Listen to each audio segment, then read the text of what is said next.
سلام بچه. این یه لحظه اسکینم بیاد. آها خب دو تا پرک هم بندازم روش. نه بدون پرک. یه دونه بات بیاریم اینجا بچه. یه دونه کریم دارم. نگاه. نمیرفت آبی. از این فاصله با دوتا.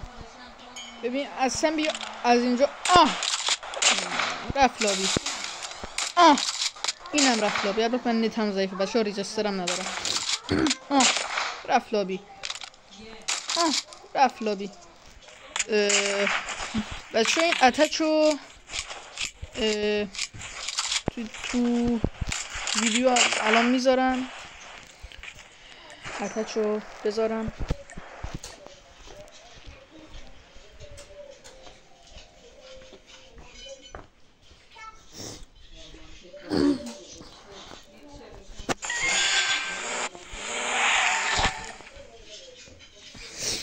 بچه ها این اتچ رو میذارم، ولی لطفا منو ساب کنید. اتچ نه الکیه و نه چیزی.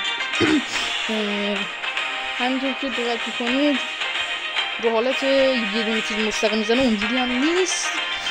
بچه ها اتچ رو بهتون نشون میدم. لطفا لایک و ساب کنید. واقعا به حمایت نیاز دارم. بریم برای اتچ. همین دوتا بچه ها، همین دوتا رو بذارید. ببین انمی جلودارتونه. حالا خواستی چند تا چیز میز دیگه اضافه کنید، من نمیدونم.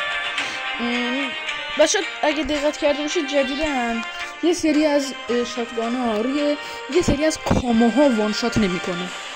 حالا من که گذاشتمش روی گل، شما حالا به یه چیز دیگه امتحان کنید. اگه وان شات کرد که همون استفاده کنید از همین فاصله که بهتون نشون دادم.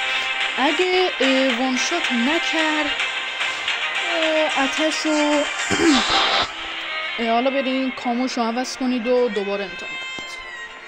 لطفا ساب کنید تا ویدیو بعدی. خدا